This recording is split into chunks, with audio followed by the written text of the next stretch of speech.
বৃশ্চিক রাশি, বৃশ্চিক লগ্ন অর্থাৎ স্করপিয়ন সাইনের জাতক জাতিকাদের 15 নভেম্বর থেকে 29 মার্চ কেমন যাবে সেই নিয়ে এই আজকের ভিডিও। নমস্কার, সকলকে স্বাগত জানিয়ে আমাদের চ্যানেলে আপনার 3টি শুভকেই প্রার্থনা করে ভিডিওটি শুরু করছি।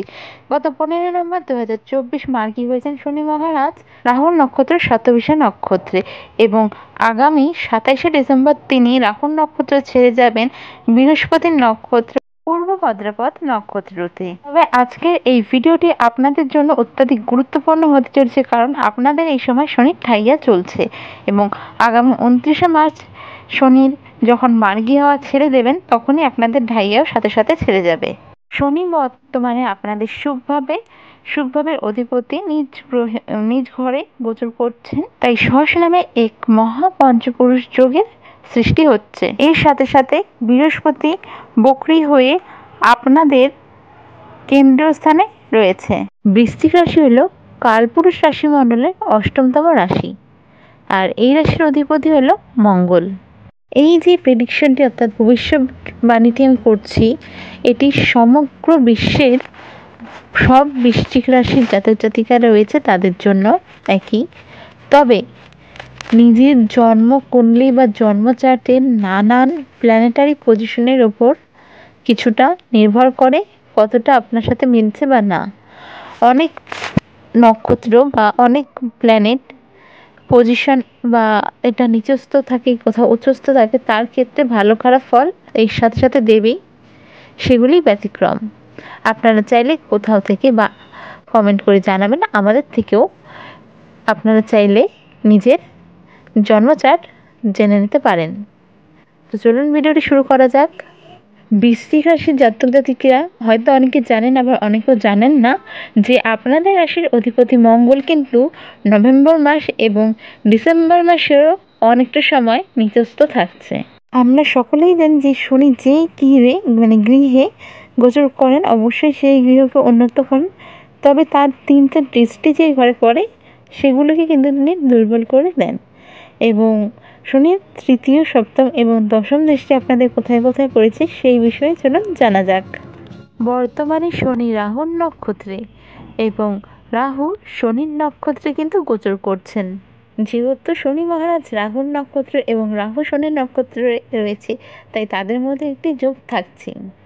শনি এবং রাহু মিলে যে যোগের সৃষ্টি করছে, তাতে এই সময় যারা ব্ল্যাক ম্যাজিক, নানান তন্ত্র মন্ত্র, তান্ত্রিক ক্রিয়াকলাপ, অকাল্ট সায়েন্স, জ্যোতিষ বা আরও এরকম ধরনের যার সাথে যুক্ত রয়েছেন তাদের জন্য কিন্তু সময়টা খুবই ভালো।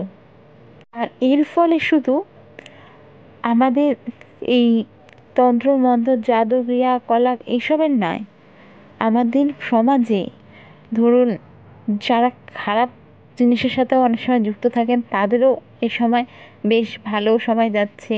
রাজনীতি থেকে ডামাডোল, মানে যে জিনিসটা ভেবেছেন তার উল্টোটা হয়ে যাচ্ছে, এরকম অনেক কিছুই দেখা যাচ্ছে। কেন? রাহু হলো ইলিউশন, যা ভাবি যা দেখি সেটা কিন্তু নয়, কিন্তু রাহু আমাদের দেখায় আরেকটা জিনিস, আমরা ভাবি একটা হয়ে যায় আরেকটা। এটাই হলো রাহু, এটাই হলো ইলিউশন, এটাই হলো ম্যাজিক। আর এটা থাকবে আগামী 27 ডিসেম্বর, ততক্ষণ পর্যন্ত শনি মহারাজ রাহুর নক্ষত্রে গোচর ছেড়ে বৃহস্পতির নক্ষত্রে যাচ্ছেন। জ্যোতিষশাস্ত্র অনুযায়ী কিন্তু 6th হাউসকে ভালো ধরা হয় না, এটি রোগ, ঋণ, শত্রুর ঘর এবং শনি মহারাজের 3য় দৃষ্টি এখানে থাকছে। আমি এই ভিডিওতে আগেও বলেছি, শনির দৃষ্টি যেই ঘরে থাকে সেই ঘরকে দুর্বল করে দেয়। বিগত বেশ কিছু সময় ধরে এবং প্রায় বলা যায় যে আধা বছর হয়ে গেছে, আরও 2.5 বছরে হয় ঢাইয়া, তাই তো বিগত 2 বছর ধরে প্রায় অনেকটা সময় ধরে আপনারা কিন্তু নানান ধরনের ঋণ, রোগ, শত্রু, অজানা শত্রু এসব নিয়ে ভুগছিলেন। তাই বলা যেতে পারে যে এই সময় আস্তে আস্তে কিন্তু সেটার প্রভাব কমবে, অনেকটাই কমবে, আপনারা বুঝতে পারবেন। শনি মহারাজের পূর্ণ দৃষ্টি কিন্তু থাকছে আপনাদের কর্মস্থানে, আর অন্তিম দৃষ্টি থাকছে কিন্তু আপনাদের রাশিতে, আর রাশিতে কিন্তু বৃহস্পতি ও রাহুরও দৃষ্টি থাকছে এই সময়। আপনাদের কিন্তু 4th হাউস অর্থাৎ 4 নম্বর ঘরের অধিপতি হলো শনি মহারাজ এবং তিনি কিন্তু নিজের ঘরেই মার্গী হয়েছে। যারা দীর্ঘ সময় ধরে জমি বাড়ি গাড়ি কেনার কথা ভাবছিলেন কিন্তু করে উঠতে পারছিলেন না, তাদের জন্য এই সময়টা বেশ ভালো। সময় সুযোগ এবং সৎকর্ম যদি করতে পারেন তবে টাকার বর্ষা কিন্তু আপনাদের উপর সত্যিই হবে, কারণ শনি কর্মের দেবতা, ন্যায় ফলের দেবতা। এই সময় মামা মাসি অর্থাৎ মায়ের তরফ থেকে অর্থাৎ মায়ের দিকের থেকে আপনি উপকৃত হতে পারেন। এই সময় এই জাতক জাতিকাদের যাদের সম্পর্ক শ্বশুরের সাথে খারাপ ছিল ভালো হয়ে যাবে এবং উপকৃত হতে পারেন। যারা রক্ত বা চেস্টের আশেপাশে রিলেটেড কোনো সমস্যায় ভুগছিলেন তাদেরও এই সময় একটু সময়টা ভালো যাবে, আস্তে আস্তে আপনারা রিকভারি করবেন। শনির তৃতীয় দৃষ্টি থাকছে আপনাদের 6th হাউস অর্থাৎ রোগ ঋণ শত্রুর ঘরে। 6th হাউসের অধিপতি মঙ্গল এই সময় নিচস্থ থাকছে। ডিসেম্বর মাসের 27 তারিখের পর থেকে আপনারা এসব বিষয়ে অনেকটা শান্তি পাবেন, কিন্তু তার আগে আপনাদের কিন্তু ভীষণ রকমভাবে কেয়ারফুল থাকতে হবে। যারা দীর্ঘদিন ধরে কোথাও কাজের চেষ্টা করছিলেন জানুয়ারি মাস থেকে তাদের জন্য সময় ভালো। এই সময় শত্রুপক্ষ থেকে সাবধান এবং কোনো রকম লোন ধার এই সময় নেবেন না, তবে বেরিয়ে আসতে কিন্তু অনেক খড়কাট করতে হবে। এই রাশির জাতক জাতিকারা নিজেদের এবং পার্টনারের শরীর স্বাস্থ্যের দিকে একটু খেয়াল রাখবেন। রাহু 5th হাউসে রয়েছে, শনি বক্রী ছিল, মার্গী হয়েছে এবং বৃহস্পতি কিন্তু এখনো বক্রী রয়েছে, মঙ্গল রয়েছে নিচস্থ। যারা স্টক মার্কেটে ইনভেস্ট করেন তাদের জন্য সময়টা কিন্তু একটু চাপের, তবে 27শে ডিসেম্বরের পর থেকে ভালো সময়। এই সময় যদি আপনারা ইনভেস্ট করেন তবে অবশ্যই নিজস্ব রিস্কে করুন। আমরা বলবো এই সময় কিন্তু একটু সেখান থেকে দূরত্ব বজায় রাখতে। যারা খুচরা ব্যবসায়ী রয়েছেন এই সময় যদি দরকার থেকে বেশি ধার দিয়ে থাকেন বা বাকিতে জিনিস দেন তাহলে কিন্তু আপনাদের জন্য একটু চাপের হবে সেই টাকা ওঠাতে। গ্রহরাজ শনি মহারাজের পূর্ণ দৃষ্টি থাকছে কিন্তু আপনাদের কেরিয়ারের হাউসে। কেরিয়ারের ঘরের লর্ড হলো কে? সূর্যদেব। সূর্যদেব এবং শনি মহারাজ কিন্তু সম্পর্কে পিতা পুত্র, তবে আমরা সবাই তাদের সম্পর্কে জানি যে তাদের সম্পর্ক কতটা কেমন রয়েছে। তাই কেরিয়ারের ক্ষেত্রে যে আপনাদের একটু চাপ আসবে তা বলা বাহুল্য। খুব সাবধানে। যারা অফিসে জব করেন, মানে সরকারি অফিসের ক্ষেত্রে বলছি, রাজনীতির শিকার হতে পারেন, অফিস পলিটিক্সের শিকার কিন্তু এসব হতে পারেন। তাই ভীষণ সাবধানে। যে পড়ে না কোথাও নিজে থেকে এগিয়ে কাজ করতে যাবেন না বা কারো হেল্প করতে যাবেন না। যারা রাজনীতির সাথে যুক্ত তাদের জন্য একই কথা বলবো, ভীষণ সাবধানে। হয়তো আপনার কাছের মানুষটি আপনাকে বিপদে ফেলতে পারে, ষড়যন্ত্র করতে পারে। গ্রহরাজের কিন্তু অন্তিম দৃষ্টি অর্থাৎ দশম দৃষ্টি থাকছে আপনাদের রাশিতে, সাথে সাথে কিন্তু এই ঘরে রাহু এবং বৃহস্পতিরও দৃষ্টি থাকছে। 27শে ডিসেম্বরের আগে পর্যন্ত স্বাস্থ্যহানির একটা যোগ থাকছে, তারপরে কিছুটা বেটারমেন্ট পাবেন। তাই এই সময়টা নিজের মানে স্বাস্থ্যের উপর খেয়াল রাখবেন অবশ্যই এবং পার্টনারের স্বাস্থ্যের উপরও খেয়াল রাখুন।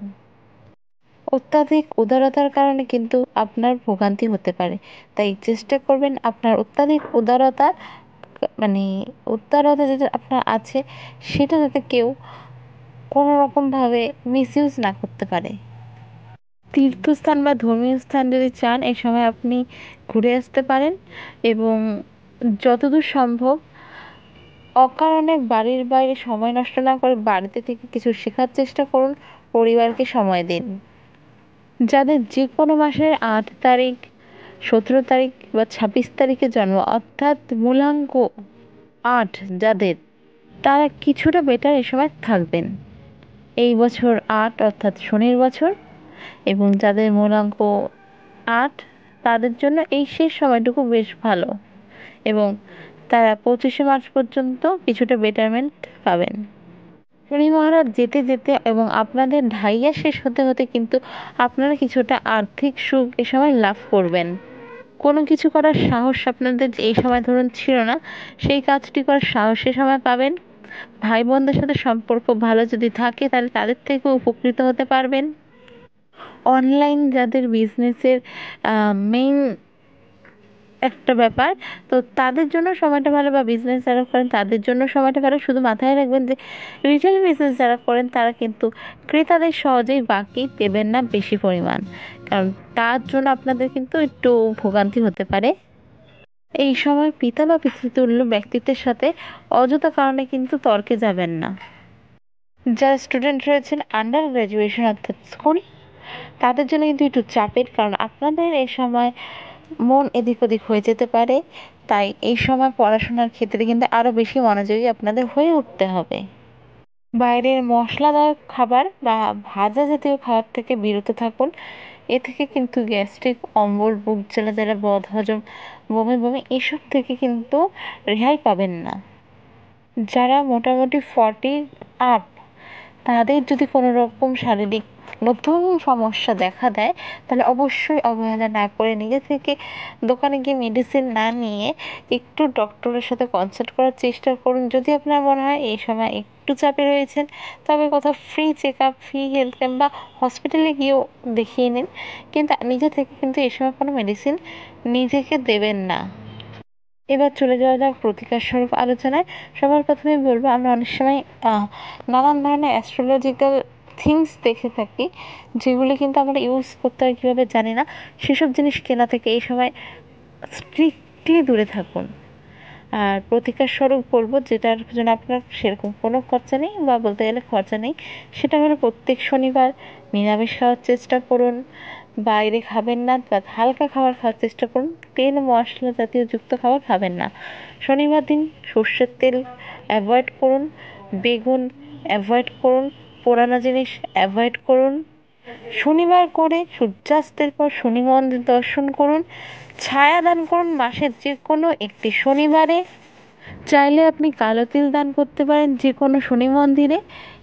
শনিবার দিন 108 বার করে শনির বীজ মন্ত্র পড়ুন সূর্যাস্তের পর, এবং সপ্তাহের বাকি দিন আপনি চাইলে হনুমান চালিসা পড়তে পারেন। চাইলে নয়, আমি বলবো পড়ুন, তাতে কিন্তু আপনি অনেক বেটার রেজাল্ট এই সময় পাবেন।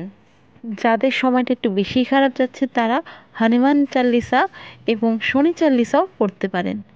যদি ভিডিওটি ইউজফুল লেগে থাকে অবশ্যই শেয়ার করুন। নমস্কার, দেখা হবে পরের ভিডিওতে। রাধে রাধে।